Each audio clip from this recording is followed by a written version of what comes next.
punished that stock today. What did you make of the results? I understand that it is a miss as far as the estimates go, but the estimates were quite high to begin with. Considering the sort of monthly sales numbers we've been seeing, the recovery in the export market, things don't look too bad as far as Bajaj Auto goes going ahead. So why are we seeing this kind of a reaction?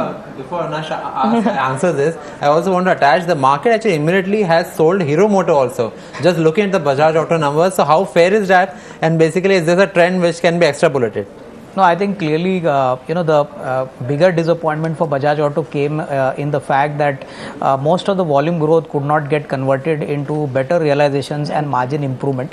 And I think that was the reason the stock got punished very badly. In fact, our sense is that the management clearly pointed out that, commodity prices, especially on the input prices, have moved up and they were unable to get price increases. So obviously, one would hope that in the coming quarter, if the volume growth is sustained, at least commodity prices would get compensated by better selling prices. And I think clearly the markets are slightly worried that possibly Hero MotoCorp could also see a bit of margin pressure and some sort of profit compression because of this factor.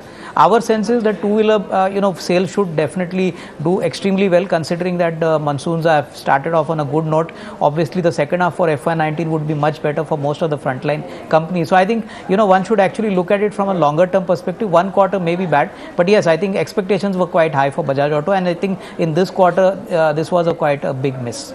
All right, which then would be your pick? How would you be placing these two-wheeler players? I would typically look at first Bajaj Auto and then Hero MotoCorp. Ideally, we are looking forward that possibly in the second half we could see Bajaj Auto actually not only ramping up the motorcycle volumes, but also look at the fact that the quadricycle could also get launched. I think clearly that could be a near-term trigger as to the kind of volume growth expectations. But overall, I think Bajaj Auto has been an underperformer for a long time. So I think Bajaj Auto seems definitely now well positioned after a spate of worries, in the past, say, 2